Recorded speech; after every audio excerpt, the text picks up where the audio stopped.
I'm just your friendly local teen coming to help you out.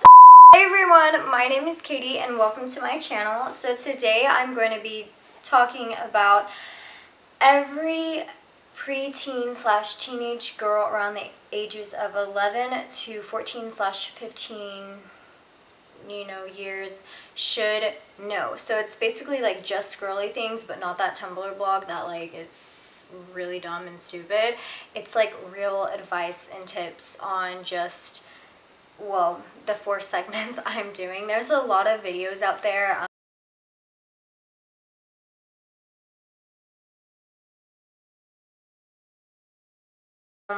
by people like me, but there's also like the the adults on YouTube that do it, but sometimes like it's a bit awkward like watching those because like I know they make you watch them in school, and personally for me I always felt super awkward after like watching it, and then after watching it I was like, ugh, why do I have to be a girl? I hate myself. So like I don't know, it just depends on the person that you are and like how you feel towards those videos, but I'm just your friendly local teen coming to help you out. I actually have a sister who's going to 5th grade this year, and at the end of the year she's probably going to end up watching this video because I know it's a bit awkward going up to your parents or like maybe your older sibling and like asking them about all this stuff because I was really shy about this stuff when I went through it. Like, I didn't want to talk to my mom about it. I didn't want to talk to the teachers. I didn't want to, watch these dumb instructional videos or whatever about it. I just wanted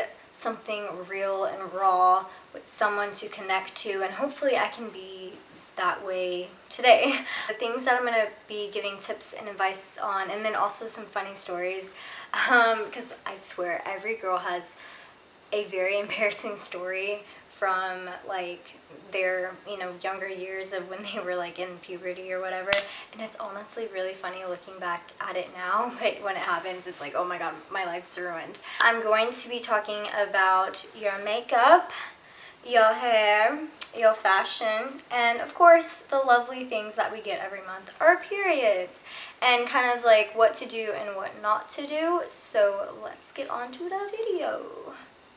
So I have my little book of notes in here for, what, tips and stuff. I know my handwriting is like super bad. I swear it's not that bad regularly. It's like, like this.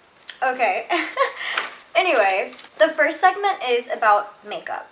So the first thing I want to your head is ask yourself why you want to wear makeup. It shouldn't be because you see it in these magazines, or you want to be like a model or something.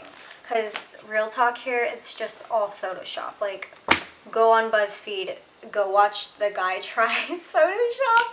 It's hilarious, but it's so true, and it has such a good message. Teen Vogue honestly is a good magazine for you to start like reading in, like if you're 11 or 12. They have a really good message about everything they do. These other magazines, like, I know I'm being a little bit biased here. 17, it's alright, but 17 and Girls Life, I just feel like they don't have a really good message to portray in what they're doing. Like, 7, the worst gift, the worst mistakes, the worst, I don't even know. Like, what? No. And, like, get an insane body. Are they trying to say that your figure isn't good enough or that you need to be skinny? No. Self-love. And I feel like Teen Vogue really brings that home. So if you want to start reading magazines and stuff, off topic, go get Teen Vogue.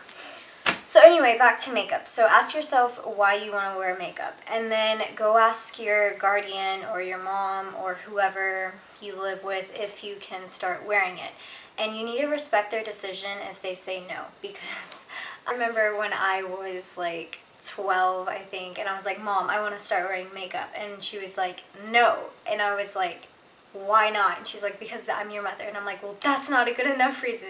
It's because I said so. And I was like, all right, conversation done.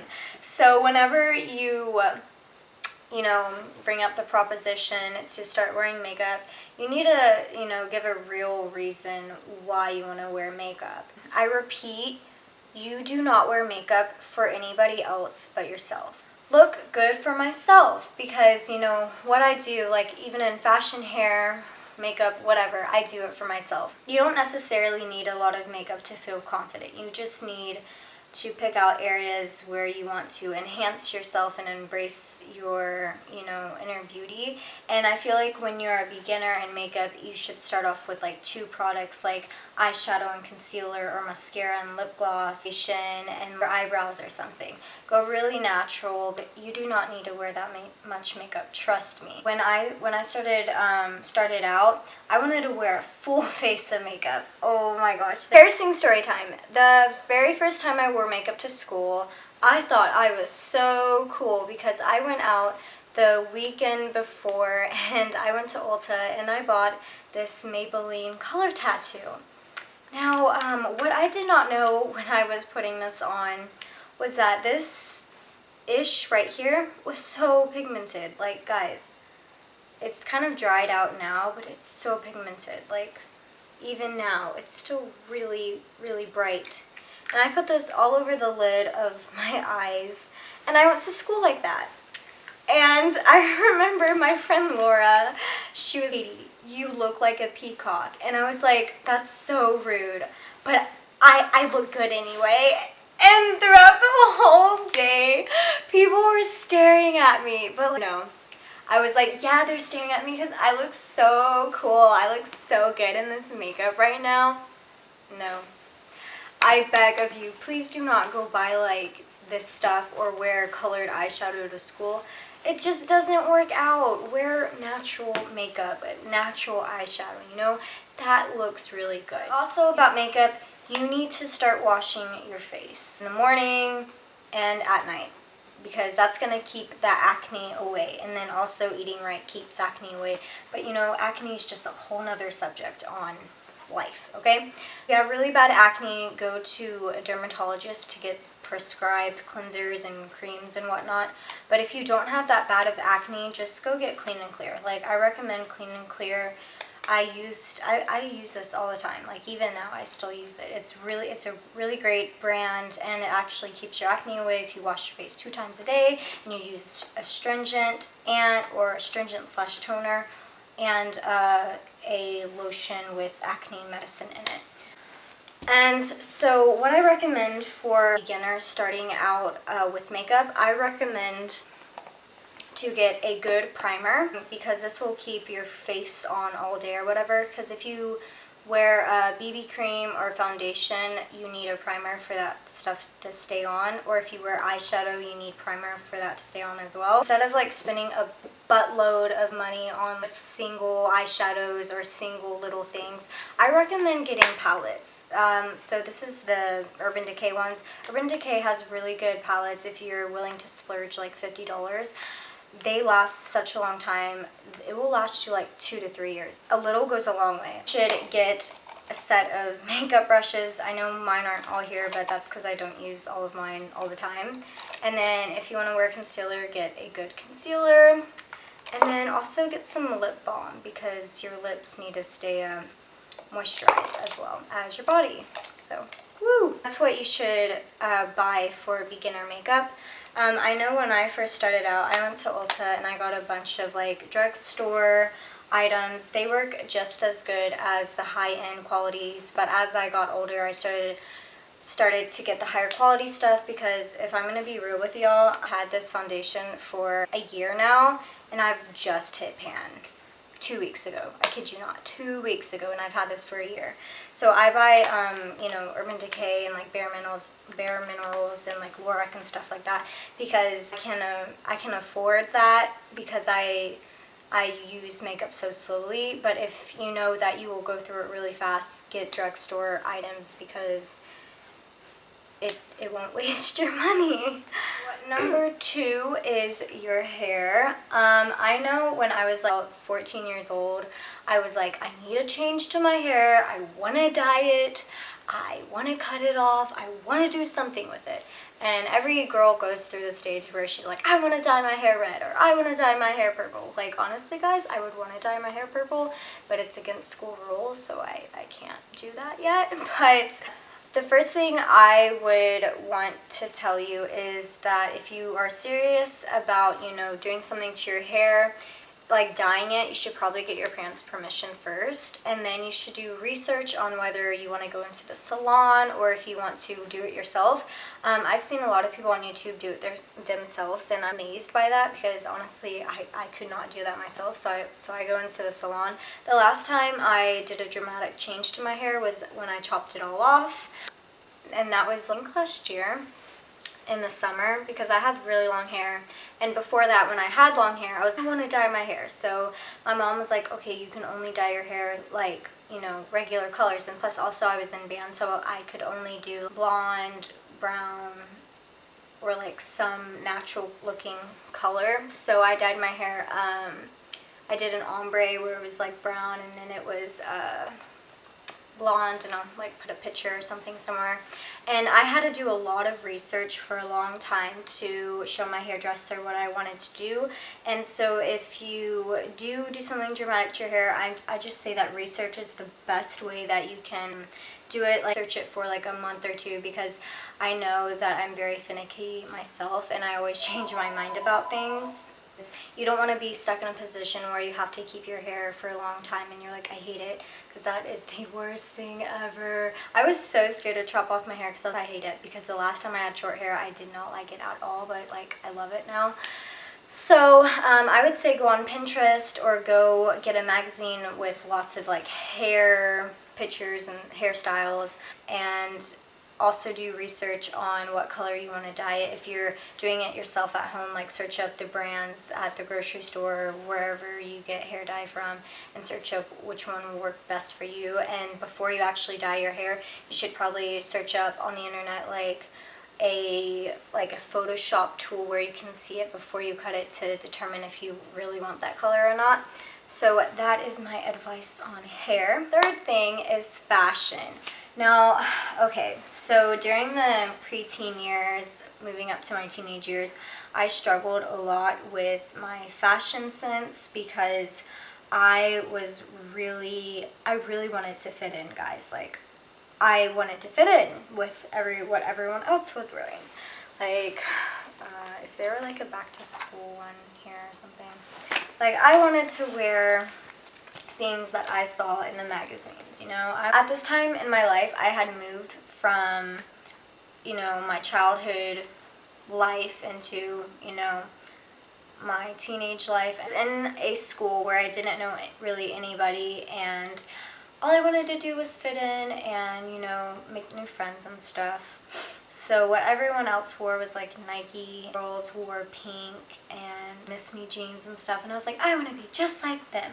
So, you know, I go out and buy all this stuff, and then at the end of the day, when I'm looking back on it, I was, you know, those clothes weren't really for me. I had a lot of t-shirts with Abercrombie, Hollister, Aeropostale, you know, all that kind of ish on there. And I was just like, those are just t-shirts. Like, that's not really cute. That's not you, you know? So as I got older, like, I think once I hit, like, at the end of the year of being 14, going into 15, I really started to find my style and find myself, essentially, and just not caring what anyone else thinked, and started like wearing what I wanted to wear and picking things that I wanted to do at wanted to, you know, select at the mall and whatnot.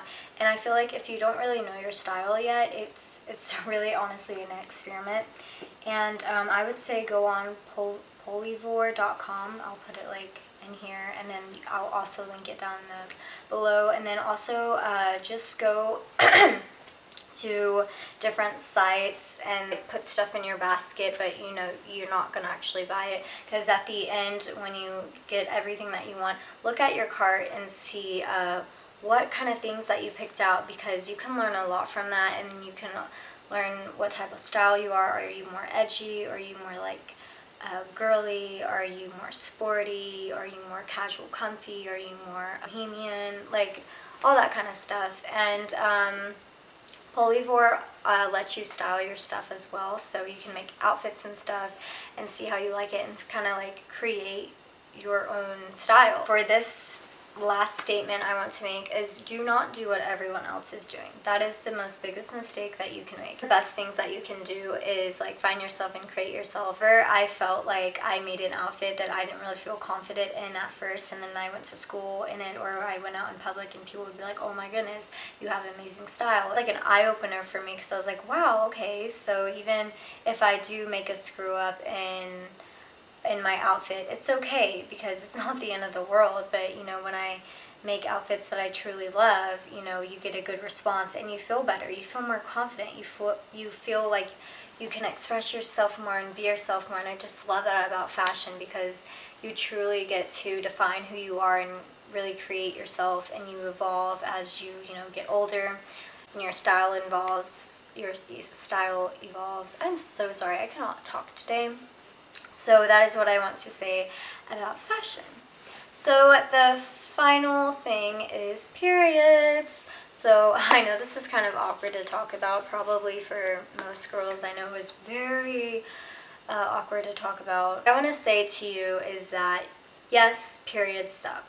That's just how it's going to be your whole life. But you know, at the end of the day, you get to make a baby and you get to give life into this world. So that's the only good thing that comes out of it. When you're on your period, I would just say eat healthy, exercise, drink lots of water, everything that wouldn't be typical of what society makes you believe. Because like, you know, society's like, oh yeah, when you're on your period, girls just go eat junk food, and you know, they don't exercise, they just complain all day, and you know, they're so unhealthy on their period. But that's because they're on their period. Like, no. If you want to get through your period without, you know, any hurts, cramps, whatever, blah blah blah, eat healthy, stay hydrated, and everything I just said. Starting off, you have to figure out if you're going to wear tampons or pads. And sometimes you don't really get a choice, because I remember that my friends that were sporty, they automatically had to have tampons and start wearing them. And personally, I've never worn a tampon, because I mean, I just never needed to wear one, so I always wore pads. If you wear tampons during the day, just go buy those night pads, because you don't want to sleep in a tampon at night, because it's kind of unsafe. And if you're a pad wearer like me, you need to go out and get like trial sizes of different pads, because they're okay, I have an embarrassing story, but I'll explain it in a bit. There's different sizes in pads. There's small ones like these, or there's larger ones. There's night guards, there's thick, there's thin, there's like medium. There's so many, guys, but you do not, but you kind of don't really know until you try them all out what you are, or sometimes you just know automatically. It depends on, you know, what you got going down there.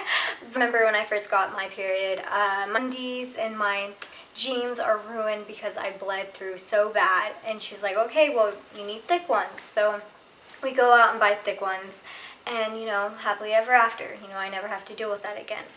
Until my mom, she's a smart woman, but you know, being my 12-year-old self, I was like, I'm not gonna listen to you because I know everything.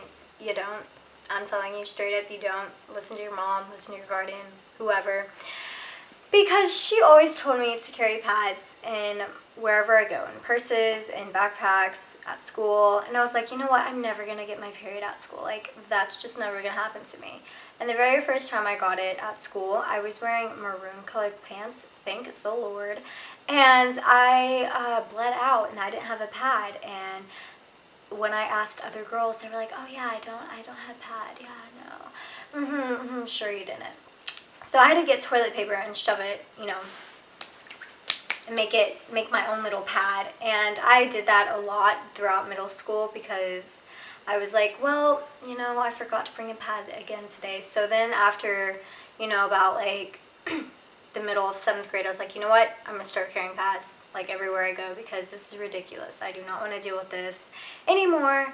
And so I started carrying pads around, and I never had a mishap like that ever again. So just carry them around. For liners, you want to use these before and after your period, because before your period you'll get little goopy things in your pants and that's kind of like gross, and then afterwards sometimes you'll bleed just a tad bit and you don't want that to ruin your undies as well. So use these, it'll save your underwear.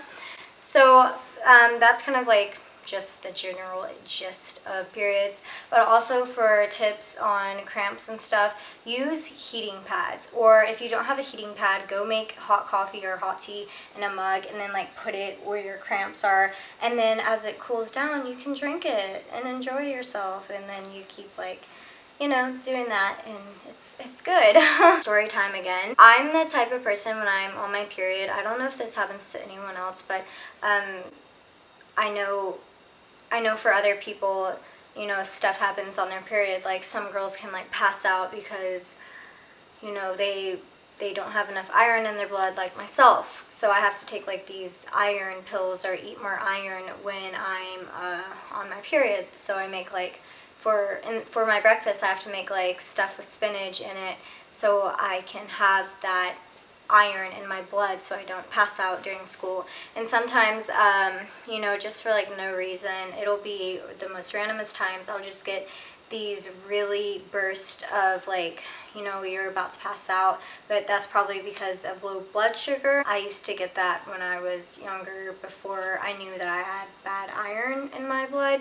Recommend like just eating more spinach when you're on your period and drinking lots of water and staying hydrated and working out. Working out helps cramps so much, guys. Like I can't not tell you how much it helps. Like when I was in band and I had my period, we were working out every single day, so I never had cramps. And then when marching band stopped, I got cramps again because I wasn't working out every day. And so if you know when you're if you track your period and stuff, you can know when your period starts, and a week before your period starts you should start exercising more, like go take a run or something, because it will help your muscles and it'll make you feel more relaxed. And also for cramps, you can go take a hot bath or something, or a hot shower, and it'll make you feel better, or stretch. And those are kind of the tips for cramps. Life tip: be yourself, embrace yourself, and, you know, own your ish. You know, own your ish. I don't know like why I thought that was funny, but yeah. So that's the end of the video. I hope I helped you out, and if you have any other embarrassing stories, leave them down in the comments because we can all have a laugh together. And also if you have any questions, just leave them down below and I will answer you, because I would love to help you and I give great advice. So yep, have a great day, and subscribe and give this video a thumbs up if you want more life advice videos. And that's about it. Stay weird.